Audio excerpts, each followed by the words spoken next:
ಗುರುಭ್ಯೋ ನಮಃ. ವಿಜಯಪುರ ಜಿಲ್ಲೆ ಆಲಮೇಲ ತಾಲೂಕಿನ ಎಕೆ ನಂದಿ ಪ್ರೌಢಶಾಲೆ ಆಲಮೇಲದಲ್ಲಿ 1984-85ನೇ ಸಾಲಿನ ಎಸ್ಎಸ್ಎಲ್ಸಿ ವಿದ್ಯಾರ್ಥಿಗಳಿಂದ ಗುರುವಂದನ ಕಾರ್ಯಕ್ರಮ ಹಾಗೂ ಸ್ನೇಹ ಸಮ್ಮೇಳನ ಜನವರಿ 18, 2026ರಂದು ಆಲಮೇಲ ಪಟ್ಟಣದ ಶ್ರೀ ಜಗನ್ಮಾತೆ ದೇವಿ ಮಂದಿರದಿಂದ ರಥದಲ್ಲಿ ಗುರುಗಳ ಮೆರವಣಿಗೆ ಉದಿಸುತ್ತಾ ಬಾರಿಸುತ್ತಾ ಸಂಭ್ರಮದಿಂದ ಶ್ರೀ ಗುರು ಸಂಸ್ಥಾನ ಹಿರೇಮಠ ಆಲಮೇಲ ವೇದಿಕೆಗೆ 1984-85ನೇ ಸಾಲಿನ ಎಸ್ಎಸ್ಎಲ್ಸಿ ವಿದ್ಯಾರ್ಥಿಗಳು ಸಡಗರ ಸಂಭ್ರಮದಿಂದ ಗುರುಗಳನ್ನ ಅದ್ದೂರಿಯಾಗಿ ಆರತಿ ಮಾಡಿ ಹೂಮಳೆಯೊಂದಿಗೆ ಸ್ವಾಗತಿಸಿದರು. ಕಾರ್ಯಕ್ರಮದ ದಿವ್ಯ ಸಾನ್ನಿಧ್ಯವನ್ನ ಶ್ರೀ ಶಟಸ್ಥಳ ಬ್ರಹ್ಮೆ ಶ್ರೀ ಚಂದ್ರಶೇಖರ ಶಿವಾಚಾರ್ಯರು ಶ್ರೀ ಗುರು ಸಂಸ್ಥಾನ ಹಿರೇಮಠ ಆಲಮೇಲ ವಹಿಸಿದ್ದರು. ಶ್ರೀ ಎಂಆರ್ ಗೂಗವಾಡ್ ನಿವೃತ್ತ ಪ್ರಾಂಶುಪಾಲರ ಅಧ್ಯಕ್ಷತೆಯಲ್ಲಿ ವೇದಿಕೆಯ ಮೇಲಿನ ಸಮಸ್ತ ಗೌರವಾನ್ವಿತರು ಕಾರ್ಯಕ್ರಮವನ್ನು ಜ್ಯೋತಿ ಬೆಳಗಿಸುವುದರೊಂದಿಗೆ ಉದ್ಘಾಟಿಸಿದರು. ಕಾರ್ಯಕ್ರಮದಲ್ಲಿ 1984-85ನೇ ಸಾಲಿನ ವಿದ್ಯಾರ್ಥಿಗಳಿಂದ ಪ್ರಾರ್ಥನೆ ಗೀತೆಯೊಂದಿಗೆ ಕಾರ್ಯಕ್ರಮ ಚಾಲನೆಗೊಂಡಿತು. ನಂತರ ಡಾ ಶ್ರೀಶೈಲ ಪಾಟೀಲ್ ರಚಿಸಿರುವ ಗುರುನಮನ ಗೀತೆಯನ್ನ ಖ್ಯಾತ ಸಂಗೀತಕಾರರಾದ ವೇತಾಳ ಜೋಶಿ ಹಾಗೂ ಸಂಗೀತ ಕಲಾ ತಂಡದವರಿಂದ ಮನಮುಟ್ಟುವಂತೆ ಸಂಗೀತ ಸೇವೆ ಮೂಡಿಬಂದಿತ್ತು. ತದನಂತರ ವೇದಿಕೆಯ ಮೇಲೆ ವಿಶೇಷ ಗೌರವ ಸನ್ಮಾನ ಶ್ರೀ ಎಂಆರ್ ಗೂಗ್ವಾಡ್ ನಿವೃತ್ತ ಪ್ರಾಂಶುಪಾಲರು, ಶ್ರೀ ಎಲ್ಎಸ್ ಹಾದಿಮನಿ ನಿವೃತ್ತ ಶಿಕ್ಷಕರು, ಶ್ರೀ ಬಿಬಿ ಲೋಣಿ ನಿವೃತ್ತ ಶಿಕ್ಷಕರು, ಶ್ರೀ ಜಿಕೆ ಪಡಗಾನೂರ್ ನಿವೃತ್ತ ಶಿಕ್ಷಕರು, ಶ್ರೀ ಜಿಬಿ ಮಂಡೇವಾಡಿ ನಿವೃತ್ತ ಶಿಕ್ಷಕರು, ಶ್ರೀ ಟಿಎ ಸಾಲುಂಕೆ ನಿವೃತ್ತ ಶಿಕ್ಷಕರು, ಶ್ರೀ ಜಿಬಿ ಸೌದಿ ನಿವೃತ್ತ ದೈಹಿಕ ಶಿಕ್ಷಕರು, ಶ್ರೀ ಜಿಜಿ ಕಿಣಗಿ ನಿವೃತ್ತ ಚಿತ್ರಕಲಾ ಶಿಕ್ಷಕರು, ವಿಶೇಷ ಉಪನ್ಯಾಸಕರು ಶ್ರೀ ಅಶೋಕ್ ಹಂಚಲಿ, ಶಿಕ್ಷಕ ಸಾಹಿತಿಗಳು ಬಸವನ ಬಾಗೇವಾಡಿ ಗುರುಗಳಿಗೆ ನೆನಪಿನ ಕಾಣಿಕೆಯೊಂದಿಗೆ ವಿಶೇಷ ಸನ್ಮಾನ ನಡೆಯಿತು. ವೇದಿಕೆಯ ಮೇಲೆ 1984-85ನೇ ಸಾಲಿನ ವಿದ್ಯಾರ್ಥಿಗಳು ತಮ್ಮ ಬಾಲ್ಯದ ಜೀವನದ ಬಗ್ಗೆ, ಗುರು ಶಿಷ್ಯರ ಬಾಂಧವ್ಯದ ಬಗ್ಗೆ ಮರುಕಳಿಸಿ ಕಳೆದ ಕ್ಷಣಗಳನ್ನು ನೆನಪಿಸಿಕೊಂಡರು. ಗುರುಬ್ರಹ್ಮ, ಗುರುವಿಷ್ಣು, ಗುರುದೇವೋ ಮಹೇಶ್ವರ, ಗುರು ಸಾಕ್ಷಾತ್ ಪರಬ್ರಹ್ಮ ತಸ್ಮೈ ಶ್ರೀ ಗುರುವೇ ನಮಃ ಎಂಬುವಂತೆ ಗುರುಗಳ ಮಾರ್ಗದರ್ಶನದಂತೆ ಗುರುಗಳ ಆಶೀರ್ವಾದದಿಂದ ನಾವು ಒಂದು ಸುಂದರ ಶಿಲೆಯಾಗಿ ಬದಲಾಗಿದ್ದೇವೆ ಎಂದು ವಿದ್ಯಾರ್ಥಿಗಳು ತಮ್ಮ ಅನಿಸಿಕೆಗಳನ್ನು ಗುರುಗಳ ಸಮ್ಮುಖದಲ್ಲೇ ವ್ಯಕ್ತಪಡಿಸಿದರು. ಈ ಕಾರ್ಯಕ್ರಮದಲ್ಲಿ ಆಲಮೇಲ ಪಟ್ಟಣದ ಹಾಗೂ ಸುತ್ತಮುತ್ತಲಿನ ಗ್ರಾಮಗಳ ಹಿರಿಯರು, ವಿದ್ಯಾರ್ಥಿಗಳು ಭಾಗಿಯಾಗಿದ್ದು ಕಾರ್ಯಕ್ರಮದಲ್ಲಿ ರುಚಿಯಾದ ಪ್ರಸಾದ ವ್ಯವಸ್ಥೆ ಹಾಗೂ ಬಹಳ ಅಚ್ಚುಕಟ್ಟಾಗಿ ಮಾಡಲಾಗಿತ್ತು. ಮುಂದೆ ಗುರಿ, ಹಿಂದೆ ಗುರು ಇದ್ದರೆ ನಾವು ಗುರಿ ಮುಟ್ಟಲು ಸಾಧ್ಯ ಎಂಬುದಕ್ಕೆ ಸಾಕ್ಷಿ ಇಂದು ನಡೆದ ಗುರುವಂದನ ಕಾರ್ಯಕ್ರಮ. ಎಲ್ಲ ಬಾಂಧವ್ಯಕ್ಕಿಂತ ಸ್ನೇಹ ಬಾಂಧವ್ಯ ದೊಡ್ಡದು ಎಂಬುದಕ್ಕೆ ಇಂದು ನಡೆದ ಸ್ನೇಹ ಸಮ್ಮೇಳನವೇ ಸಾಕ್ಷಿ. ಬಸವರಾಜ್ ಪಡಶೆಟ್ಟಿ.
ಭುಕ್ತಿ ಮುಕ್ತಿರ್ಪದಾತ ಚ ತಸ್ಮೈ ಶ್ರೀ ಗುರುವೇ ನಮಃ ಎನ್ನುತ್ತಾ ಇವತ್ತಿನ ಈ ಕಾರ್ಯಕ್ರಮದ ವೇದಿಕೆಯ ಮೇಲೆ ಆಸೀನರಾದ ಧರ್ಮಗುರು ಹಾಗೂ ವಿದ್ಯಾಗುರುಗಳ ಪಾದಕಮಲಗಳಿಗೆ ಪಡಮೊಟ್ಟು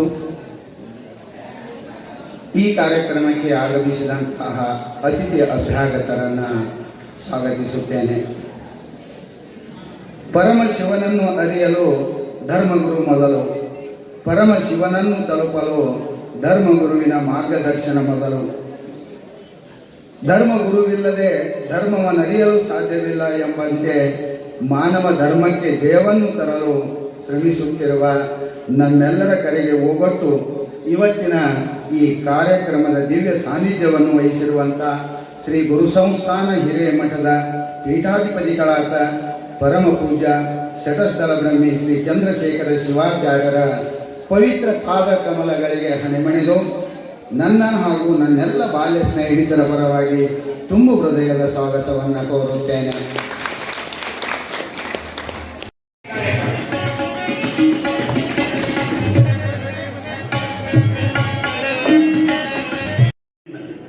ಯಾಕೆ ಮಾತಾಡ್ತಿರ್ಲಿ ಹೇಳ್ರಿ ನೀವು ಅಂತ ಎಬ್ಬಿಸ್ರಿ ಕರೆದ್ರು. ಆಮೇಲೆ ಹೇಳ್ತಲ್ಲ, ಈ ಬಡಿತಕ್ಕಂಥ ಚಟ ಅವರು ಬಡಿಬೇಕು ಅಂತ ಹೇಳಿಂದ ಷಣ್ಮುಖದಿಂದ ಕೈ ಹಿಡಿದಾಗ ಏನಾಗಿತ್ತಪ್ಪ ಅಂತಂದ್ರೆ ಆಕ್ಚುಲಿ ಅವ್ರಿಗೆ ಜ್ವರ ಬಂದಿದ್ದಾಗ ಅವ್ರು ಏನು ಹೇಳಿದ್ರಪ್ಪ ಅಂತಂದ್ರೆ ಹುನ್ನಳ್ಳಿಯವ್ರು ಯಾರು ಎದ್ದಿದ್ರಲ್ಲೇ. ಆಮೇಲೆ ಹುನ್ನಳ್ಳಿಯವ್ರು ಅಂತ ತಕ್ಷಣ ನಾನೇ ಒಬ್ಬನೇ ಇದ್ದೆ, ಇನ್ನೊಬ್ರು ಹೋಗ್ರಿ ಅಲ್ಲಿ ಹೋಗಿ ಕಿಸಿಂದನೆಲ್ಲ ಸರ್ಕಾರ ದವಾಖಾನೆ ತೋರಿಸ್ಕೊಳ್ರಿ, ಅಲ್ಲಿ ನರೇಗಾ ಡಾಕ್ಟರ್ ಇದ್ದಾರೆ ಅಂತ ಕಿಸಿಂದ ಹೇಳಿದ್ರು. ಇದು ಗುರು ಶಿಷ್ಯರ ಬಾಂಧವ್ಯ, ಅವರ ಕಠೋರತೆ, ಅವರ ಮೃದುವಾಗಿರ್ತಕ್ಕಂಥ ಮನಸ್ಸಿದೆ. ಸನ್ಮಾನ್ಯ ಪೂಜ್ಯ ಗುರುಗಳೆಲ್ಲರಿಗೂ ಸಹಿತ ಇವತ್ತಿನ ದಿವಸ ಎಷ್ಟು ಗುರುನೋ ಅಧಿಕಮ್ಮಂತೆ, ಗುರುವಿನಿಗಿಂತಲೂ ದೊಡ್ಡದಾಗಿರ್ತಕ್ಕಂಥ ವಸ್ತು ಈ ಜಗತ್ತಿನಲ್ಲಿಲ್ಲ. ಅದಕ್ಕೆ ಅವನು ನಮ್ಮ ಕಾಶಿನಾಥ್ ಅಕ್ಕಲ್ಕೋಟ್ ಹೇಳಿದಾಗ ಏನನ್ನಿಸ್ತಪ್ಪ ಅಂದ್ರೆ ಗುರುವಂದನೆ ಮಾಡೋಣ ಅಂತ ಹೇಳಿದ್ರು. ಆ ಒಂದು ದಿಶೆಯಲ್ಲಿ ನಾವು ಸುಮಾರು 1.5 ತಿಂಗಳಿಂದ ಈ ಒಂದು ನಿಟ್ಟಿನಲ್ಲಿ ಎಲ್ಲೆಲ್ಲಿ, ಯಾಕಂದ್ರೆ ಇವರು ನಿರ್ಮಾಣ ಮಾಡಿರ್ತಕ್ಕಂಥ ವಿಷಯಗಳು ಸಾಮಾನ್ಯ ಇಲ್ಲ. ಯಾಕಂದ್ರೆ ಸುಮಾರು 72% ನಮ್ಮಲ್ಲಿರ್ತಕ್ಕಂಥ ಈ 84-85 ಇಸ್ವಿಯ ವಿದ್ಯಾರ್ಥಿಗಳಲ್ಲಿ 72% ಜನರು ನಾವೇನಪ್ಪ ಅಂತಂದ್ರೆ ಸರ್ಕಾರಿ ಸೇವೆಯಲ್ಲಿದ್ದೀವಿ. ಇದು ಅವ್ರು ಕೊಟ್ಟಿರ್ತಕ್ಕಂಥ ಅವ್ರು ಬಿಟ್ಟಿರ್ತಕ್ಕಂಥ ಬೀಜ ಇದು. ಆ ಸರ್ಕಾರಿ ಸೇವೆಯಲ್ಲಿ ಇದ್ದವರಲ್ಲೇ ಕೆಲವರು ಡಾಕ್ಟರ್ ಇದ್ದಾರೆ, ಕೆಲವರು ಇಂಜಿನಿಯರ್ ಇದ್ದಾರೆ, ಅದರಲ್ಲೂ ಸಹಿತ ಕೆಲವಲ್ಲ ಸುಮಾರು 14 ಜನ ಪ್ರಿನ್ಸಿಪಾಲ್ ಕೆಲಸ ಮಾಡ್ತಾ ಇದ್ದಾರೆ. ಆಮೇಲೆ ಸುಮಾರು 30ಕ್ಕೂ ಅಧಿಕ ಜನ ಏನ್ ಮಾಡ್ತಾ ಇದ್ದಾರಪ್ಪ ಅಂತಂದ್ರೆ ಎಲ್ಲರೂ ಶಿಕ್ಷಕ ವೃತ್ತಿಯಲ್ಲೇ ಇದ್ದಾರೆ. ಇದು ಎಲ್ಲ ಪೂಜ್ಯ ಗುರುಗಳ ಆಶೀರ್ವಾದನೆ ಅಂತ ಹೇಳ್ಬೋದು. ಯಾಕಂದ್ರೆ ಸುಮಾರು 40 ವರ್ಷದ ಅವಧಿಯ ನಂತರ ಈ ಒಂದು ಮಿಲನಕ್ಕೆ ಎಲ್ಲದಕ್ಕಿಂತ ಮುಖ್ಯವಾಗಿ ನಾವು ಹೇಳಬೇಕಾಗಿರೋದು, ಅವರುಗಳನ್ನ ನಾವು 40 ವರ್ಷ ಆದ ಮೂಲಕನೂ ಸುಮಾರು ಒಂದು 20-25 ಜನ ನಮ್ಮ ಸಹಪಾಠಿಗಳನ್ನೇ ಕಳ್ಕೊಂಡ್ರು ಸಹಿತಕ್ಕೆ ಇವತ್ತಿನ ದಿವಸ ಅವ್ರ ಮುಖ ನೋಡ್ತಿದ್ದೀವಿ ಅಂತಂದ್ರೆ ಇದಕ್ಕಿಂತ ಸೌಭಾಗ್ಯ ನಮ್ಗೆ ಇನ್ನೇನು ಬೇಕಾಗಿದೆ. ಆ ಒಂದು ನಿಟ್ಟಿನಲ್ಲಿ ನಾವು ಏನ್ ಮಾಡಿದೆವಪ್ಪ ಅಂತಂದ್ರೆ ಒಟ್ಟಾರೆ ಇಲ್ಲಿ ಇರ್ತಕ್ಕಂಥ ಪ್ರತಿಯೊಂದು ವಿಷಯವನ್ನ ಗುರುಮಯ ಮಾಡಬೇಕು ಅಂತಕ್ಕಂಥದ್ದನ್ನು ಮಾಡಿ ಈ ಒಂದು ಕಾರ್ಯಕ್ರಮ ಆಯೋಜನೆ ಮಾಡಿದ್ವಿ ಬಂಧುಗಳು. ಯಾಕೆ ಈ ಗುರುಮಯ ಮಾಡಬೇಕು ಅಂತ ವಿಚಾರ ಮಾಡಿದ್ರೆ, ಇವತ್ತು ನಾವು ಪ್ರತಿಯೊಂದು ವಿಷಯದಲ್ಲಿ ಗುರುವಿನ ಸ್ತುತಿ ಬಿಟ್ಟರೆ ಬೇರೆ ಏನೇನು ಇರಬಾರದು ಅಂತಕ್ಕಂಥ ಒಂದು ರೂಲ್ಸ್ ಅನ್ನೇ ಫಾಲೋ ಮಾಡ್ತಾ ಇದ್ದೀವಿ. ಯಾಕಂದ್ರೆ ನಾವು ಇವತ್ತಿನ ದಿವಸ ಆಗಲೇ ಹೇಳಿದ್ರಲ್ಲ ಹಾಡದಲ್ಲಿ, ನಾವು ಅಂದಿನ SSLC ಕಲಿತಿರ್ತಕ್ಕಂಥ ವಿದ್ಯಾರ್ಥಿಗಳು ಸರ್ ಇವತ್ತಿನ ದಿವಸ ನಾವು ವಿದ್ಯಾರ್ಥಿಗಳಾಗಿ ಇದ್ದೀವಿ. ಯಾಕಂದ್ರೆ ನಾವು ಇವತ್ತೆಲ್ಲರೂ ಯೂನಿಫಾರ್ಮ್ ಮೇಲೆ ಇದ್ದೀವಿ.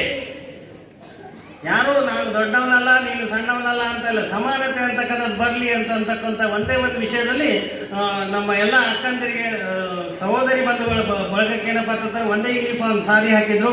ಎಲ್ಲರೂ ನಾವೇನಪ್ಪ ಅಂತಂದ್ರೆ ವೈಟ್ ಆ್ಯಂಡ್ ವೈಟ್ ಹಾಕಿ ಅದರ ಮೇಲೆ ಒಂದು ಜಾಕೆಟ್ ಹಾಕಿ ಮೇಲೆ ಬೆಟ್ಟ ಸುತ್ಕೊಂಡಿದ್ದೀವಿ. ಅವರು ಯಾರಪ್ಪ ಅಂತಂದ್ರೆ 84-85 ವಿದ್ಯಾರ್ಥಿಗಳು ಸರ್.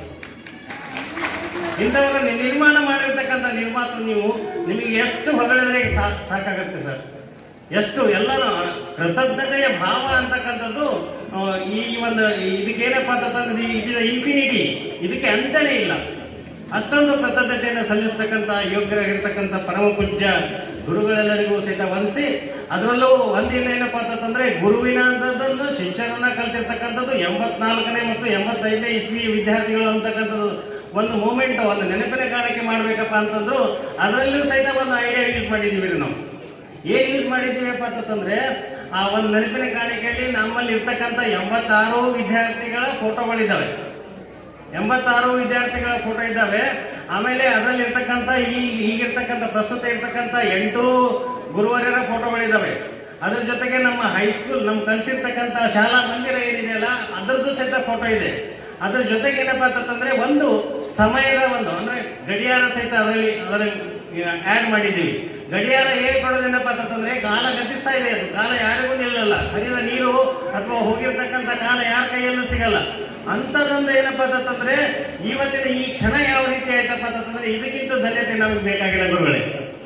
ಮುಂದಿನ ದಿನಗಳಲ್ಲಿ ನಾವು ಇಷ್ಟೇ ಆಸೆ ಪಡ್ತೀವಿ, ನೀವು ಇವತ್ತಿನ ದಿವಸ 90ರ ಆಸುಪಾಸಿನಲ್ಲಿದ್ದೀರಿ, 90ರ ಮೀರಿದ್ದೀರಿ. ಗೋವಾಡ್ಕರಂತವ್ರು 93-94ನೇ ವಯಸ್ಸಿಗಿದ್ರು ಸಹಿತ ಅವರೆಲ್ಲ ಇವತ್ತಿನ ನಮ್ಮ ಕಾಣ್ತಿದ್ದಾರಪ್ಪ ಅಂದ್ರೆ ಜೀವಂತ ದೇವರುಗಳು ನಮಗೆ ಕಾಣ್ತಾ ಇದ್ದಾರೆ.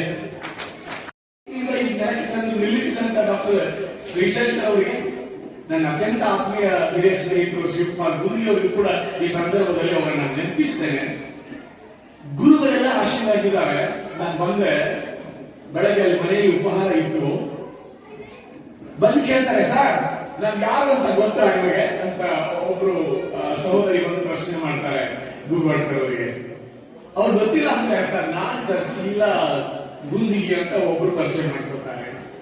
ಇನ್ನೊಬ್ರು ಬರ್ತಾರೆ, ಯಾರು ಗೊತ್ತಾಯ್ತಾ ಸರ್ ಅಂತ ಕೇಳಿದ್ರೆ ಇಲ್ಲ ಅಂದ್ರೆ ನಾನ್ ಸರ್ ಮಂದಾಕಿನಿ ಅಂತ ಒಬ್ರು ಪರಿಚಯ ಮಾಡ್ಕೊತಾರೆ. ಇನ್ನಾರು ಬಂದು ಯಾರು ಅಂತ ಕೇಳಿದ್ರೆ ಧಾರವಾಡದಲ್ಲಿ ವಾಸವಾಗಿರುವ ಡಾಕ್ಟರ್ ಆರ್ಥೋ ಸ್ಪೆಷಲಿಸ್ಟ್ ಒಬ್ಬರ ಮಡದಿಯಾಗಿದ್ದಾರೆ ಧಾರವಾಡದಲ್ಲಿ. ನಾಯಕ್ ಮೇಡಮ್ ಅವರು ಹೇಳ್ತಾರೆ, ಸರ್ ನಾಯಕ್ ಇವತ್ತು ಅಲ್ಲಿ ಹೋಗಿ ರಾಠೋಡ್ ಆಗಿದ್ದೀನಿ ಧಾರವಾಡದಲ್ಲಿ ಅಂತ ಕರೀತಾರೆ. ಏನ್ ಭಾಗ್ಯ ಅಂತ.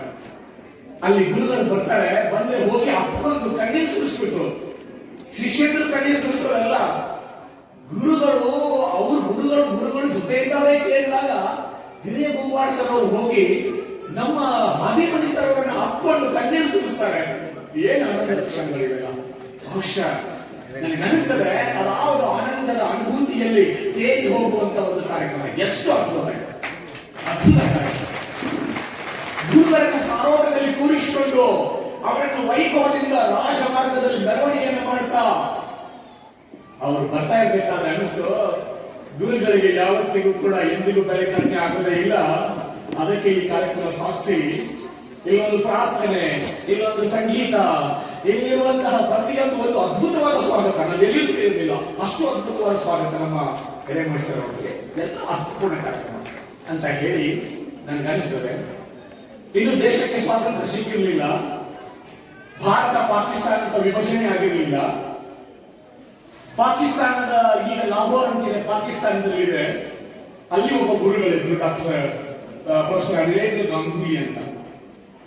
ಅವ್ರ ಕಡೆಗೆ ಒಬ್ಬ ಹುಡುಗ ಓದ್ತಿದ್ದ, ಅವನ ಹೆಸರು ಹಂಗೆ ಉಳಿತಾವ ಅಂತ ಹೇಳ್ತಾರಲ್ಲ, ಆ ಮಾತುಗಳು ಹಾಗೆ ಉಳಿತಾವೆ ಅಂತ ಹೇಳಿ ಬಹಳ ಪ್ರೀತಿಯಿಂದ ಕರೆದಿ ನಿಮ್ಮ ಕರೆಗೆ ಒಬ್ಬಟ್ಟು ನಾನು ಬಂದೆ. ಬರದೇ ಇದ್ರೆ ನಾನು ಬಹಳ ಒಂದು ಅದ್ಭುತವಾದ ಇಂಥದ್ದೊಂದು ಕಾರ್ಯಕ್ರಮ ನಡೀತು ಅಂತ ಯಾರಾದ್ರೂ ಹೇಳಿದ್ರೆ ನನಗೆ ನಂಬಲಿಕ್ಕೂ ಕೂಡ ಆಗ್ತಾ ಇರಲಿಲ್ಲ. ಅಂತಹ ಅದ್ಭುತ ಕಾರ್ಯವನ್ನು ನೀವು ಮಾಡಿದ್ರಿ ಅನ್ನುವಂತ ಮಾತನ್ನ ಈ ಸಂದರ್ಭದಲ್ಲಿ ಹೇಳಿ ಎಲ್ಲರಿಗೆ ಒಳಿತಾಗಿ ಆ ಗುರುಗಳ ಆಶೀರ್ವಾದ ನಮ್ಮ ಮೇಲೂ ಕೂಡ ಇರಲಿ ಅಂತ ಆಶಿಸ್ತಾ, ಕಲ್ಲು ಕೊಟ್ಟವರಿಗೆ ಎಲ್ಲಾ ಭಾಗ್ಯ ಬರಲಿ, ಪಲ್ಲಕ್ಕಿ ಮೇಲೆ ಮಗ ಬರಲಿ, ಮಲ್ಲಿಗೆ ಮುಡಿಯುವಂತ ಚಂದನ ಸೊಸಿ ನಿಮ್ಮ ಮನೆಗೆ ಬರಲಿ ಅಂತ ಜಾನಪದ ಹಾಡ್ತಾರಲ್ಲ. ಈ ಬಳಗ ಬೆಳೀಲಿ, ಬಾಳಲಿ, ಅದ್ಭುತವಾದಂತಹ ಸಾಧನೆ, ಸಮಾಜದ ಕೆಲಸವನ್ನು ಮಾಡುವ ಶಕ್ತಿಯನ್ನು ದೇವರು ನಿಮಗೆ ದಯಪಾಲಿಸಲಿ ಅನ್ನುವಂಥ ಮಾತನ್ನ ಈ ಸಂದರ್ಭದಲ್ಲಿ ಹೇಳಿ ನನ್ನ ಮಾತುಗಳನ್ನು ಮುಗಿಸ್ತೇನೆ. ಎಲ್ಲರಿಗೂ ಶರಣು ಶರಣ.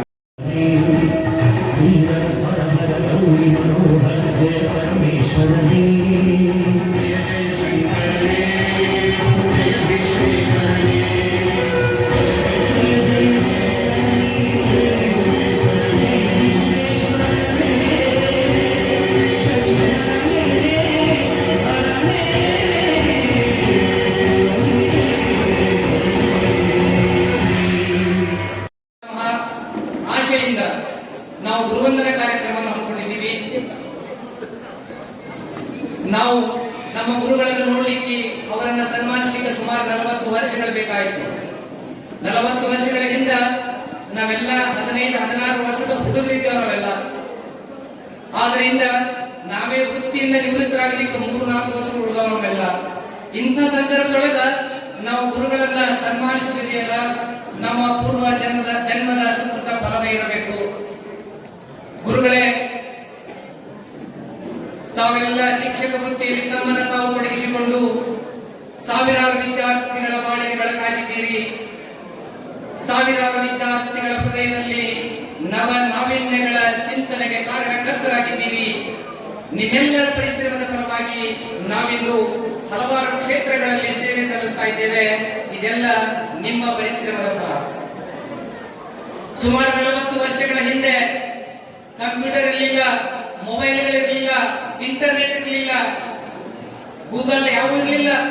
ಅಂಥ ಸಂದರ್ಭದಲ್ಲಿ ನೀವೆಲ್ಲ ನಮಗ ವಿಶ್ವಕೋಶವಾಗಿ, ಈಗೇನು ಗೂಗಲ್ದಾಗ ಏನು ಹುಡುಕಿ ಸರ್ಚ್ ಮಾಡ್ತೀವಿ, ಅಂತ ಒಂದು ಅದ್ಭುತವಾದಂತ ವಿಷಯವನ್ನ ನೀವೇ ಸ್ವತಃ ವಿಶ್ವಕೋಶವಾಗಿ ನಮ್ಮ ಜ್ಞಾನ ದಾಹವನ್ನು ತಿಳಿಸಿದ್ದೀರಿ.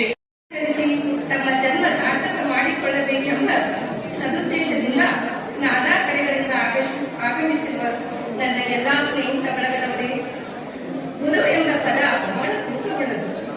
ಸೌರವ್ಯೂಹದಲ್ಲಿ ಅತ್ಯಂತ ದೊಡ್ಡ ಗುರು ಗ್ರಹ ದೊಡ್ಡದು.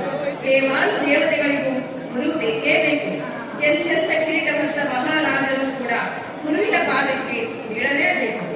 ಅದಕ್ಕಾಗಿ ಕಬೀರರು ತಮ್ಮ ದೋಹೆಯಲ್ಲಿ ಹೇಳುತ್ತಾರೆ, ಗುರು ಮತ್ತು ಗೋವಿಂದ ಇಬ್ಬರು ನಿನ್ನ ಎದುರಿಗೆ ಬಂದು ನಿಂತಾಗ ನೀನು ಯಾರನ್ನು ಮೊದಲು ನಮಸ್ಕರಿಸುವೆ ಎಂದು ಕೇಳಿದಾಗ, ನಾನು ಮೊದಲು ಗುರುವನ್ನು ನಮಸ್ಕರಿಸುವೆ ಎಂದರು.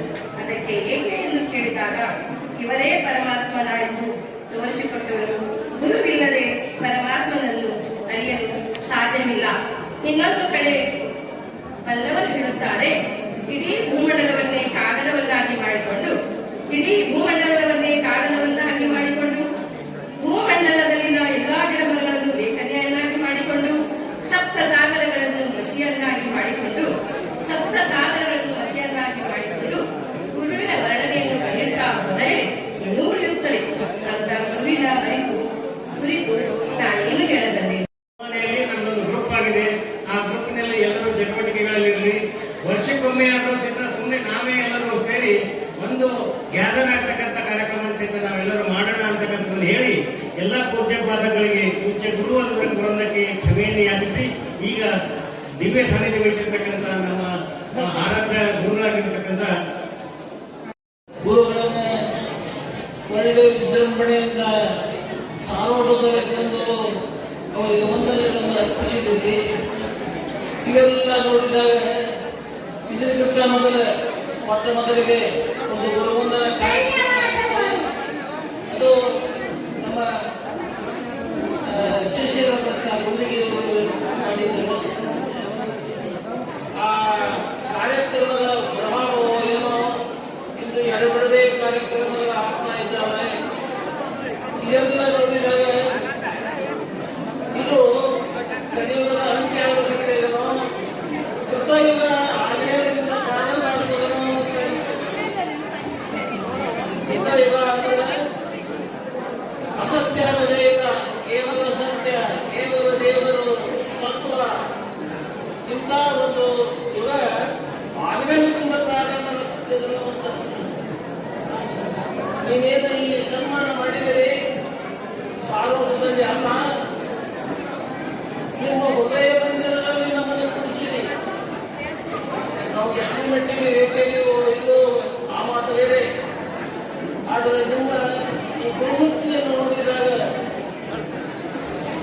ತ್ರೇತಾಯುಗ, ಪಾಪಯುಗ, ಹೃದಯಯುಗದಲ್ಲಿ ನೋಡಿದರೆ 1-2 ಉದಾಹರಣೆಗಳು ಸಿಗ್ತಾವೆ. ಬಾಲ್ಯದಲ್ಲಿ ನೋಡಿದರೆ ಒಂದು ನೋಡ್ತಾ ಇದ್ವಿ, ಸಂಸ್ಥಾನ ಮಾಡೋದಕ್ಕೆ ಎಷ್ಟು ಜನ ನೀವು ಚಿತ್ರಾಂಗಣವನ್ನು ಹೋಗ್ತೀವಿ, ಏಕಲವ್ಯನನ್ನು ಕಾಣಿಸ್ತಾ ಇದ್ದೀವಿ, ಅಲೆಕ್ಸಾಂಡರ್ನಂತ ಶಿಷ್ಯರಿಗೆ ಕಾಣಿಸ್ತಾ ಇದ್ದೀವಿ. ಅದೆಲ್ಲ ನೋಡಿದಾಗ ಏನು ಮಾತಾಡಬೇಕು ಅನ್ನೋದು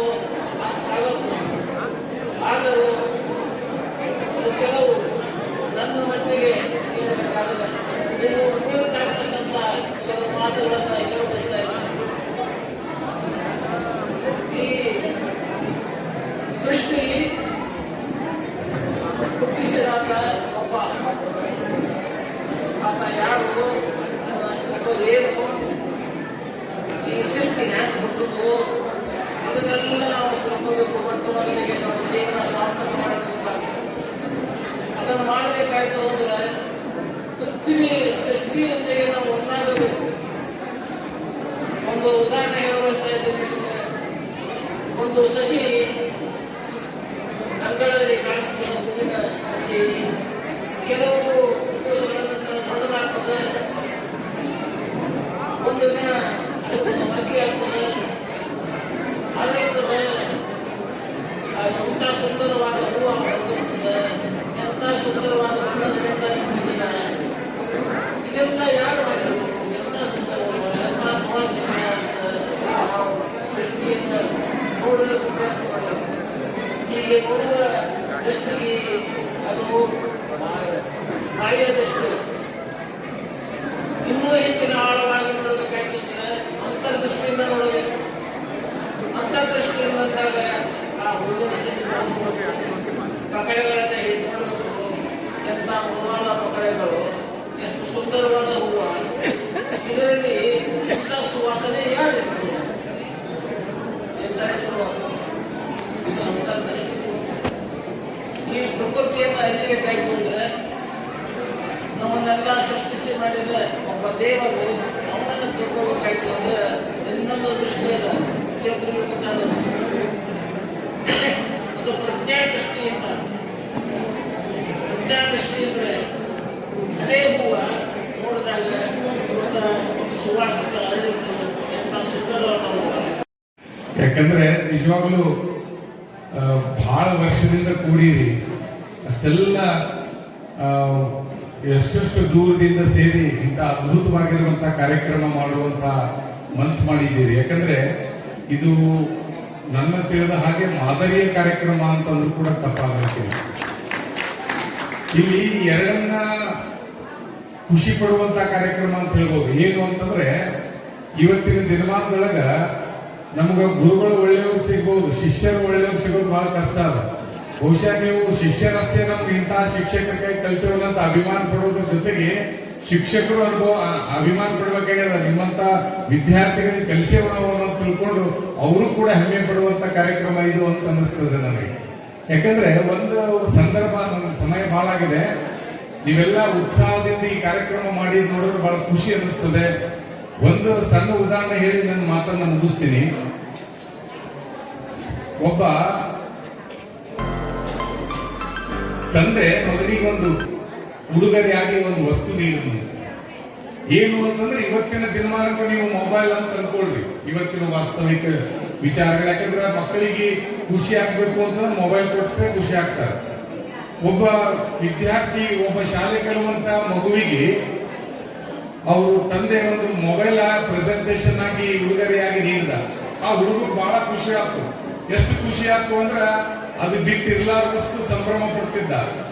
ಆ ಶಾಲೆಗೆ ಮೊಬೈಲ್ ತಗೊಂಡು ಹೋಗ್ಬಾರ್ದು ಅನ್ನೋದು ನಿಯಮ ಗೊತ್ತಿದ್ರು ಕೂಡ ಆ ಬ್ಯಾಗ್ ಒಳಗ ಮೊಬೈಲ್ ಇಟ್ಕೊಂಡು ಹೋದ್ನಂದು. ಹೋದ್ಮೇಲೆ ಶಿಕ್ಷಕರು ಪಾಠ ಮಾಡ್ತಿದ್ರು, ತನ್ನೆಲ್ಲ ಗೆಳೆಯರಿಗೆ ಮೊಬೈಲ್ ತೋರಿಸ್ದ. ಬಹಳ ಖುಷಿ ಆಯ್ತು. ಹೆಂಗ್ ಖುಷಿ ಆಯ್ತು ಅಂದ್ರೆ ನಮ್ಮ ಅಪ್ಪ ನನಗೆ ಇದು ಹುಡುಗನೇ ಕೊಟ್ಟಾನ ಅಂತ ಖುಷಿಯಿಂದ ತೋರಿಸಿ ಅದನ್ನ ಬ್ಯಾಗ್ ಒಳಗೆ ಇಟ್ಕೊಂಡ. ಬಹುಶಃ ಶಿಕ್ಷಕರಿಗೆ ಗೊತ್ತಾಗಬಾರ್ದು ಅಂತ ಬ್ಯಾಗ್ ಒಳಗೆ ಇಟ್ಕೊಂಡು ಪಾಠ ಮಾಡ್ತಿದ್ರು. ಅದು ಅವಾಗ ಓಪನ್ ಮಾಡಿ ನೋಡ್ತಿದ್ದಂತ, ಹಿಂಗ್ ತೆಗೆದು ನೋಡೋದು ಮತ್ತೆ ಇಡೋದು. ಇಷ್ಟೆಲ್ಲ ಮಾಡೋ ಸಂದರ್ಭದೊಳಗ ಒಂದ್ಸಲ ಬಾಳ್ತನ ನೋಡಿ ತೆಗೆದಿಡೋದ್ರೊಳಗೆ ನೋಡಿದಂತ ಮೊಬೈಲ್ ಬ್ಯಾಗ್ ಒಳಗೆ ಇಟ್ಟಿರೋ ಮೊಬೈಲ್ ಇರ್ಲಿಲ್ಲ ಅಂತ ಹುಡುಗ ಆಗಿಬಿಟ್ಟಿತ್ತು. ಅವ್ ಬಹಳ ನೋವು ಪಟ್ಕೊಂಡು ಏನ್ ಮಾಡ್ತಾನ ಅಂತಂದ್ರ ಅವ್ರು ಪಾಠ ಮಾಡೋ ಗುರುಗಳಲ್ಲಿ ಹೋಗ್ತಾನ. ಗುರುಗಳೇ ನನ್ನ ಮೊಬೈಲ್ ಶಾಲೆಗೆ ತರಬಾರ್ದಾಗಿತ್ತು, ತಂದೀನಿ, ಆದ್ರೆ ನನ್ನ ಮೊಬೈಲ್ ಯಾರೋ ತುಡುಗು ಮಾಡಿಬಿಟ್ರ, ಕಳೆದೋಗಿದೆ ಅದು. ಹೆಂಗ್ ನೋಡೋದು ಅಂದ್ರೆ ಅವಾಗ ನೀನ್ ಶಾಲೆಗೆ ತರಬಾರ್ದು ತಂದಿ ಖರೆ, ಈ ಮೊಬೈಲ್ ಕಳೆದು ಹೋಗಿದೆ ಅಂತಂದ್ರೆ ಈಗ ಯಾರೋ ಕ್ಲಾಸ್ ನಿಂದ ಹೊರಗೆ ಹೋಗಿಲ್ಲ. ಆದ್ರೆ ಅವ್ರಿಗೆ ಏನ್ ಮಾಡೋದು, ಈ ಹುಡುಕಾಡನ್ನು ತಡಿ ಅಂತ ತಿಳ್ಕೊಂಡು ಅವ್ರು ಹೇಳಿದ್ರು, ಈ ಹುಡುಗ ಮೊಬೈಲ್ ತಗೊಂಡ್ಬಂದಾನ, ಅದು ಕಳೆದು ಹೋಗ್ಯದ. ಆ ಕಳೆದು ಹೋಗಿರುವಂತ ಮೊಬೈಲ್ ಯಾರು ತಗೊಂಡಿರ್ ಕೊಡ್ರಿ ಅಂತ ಹೇಳಿದ್ರು.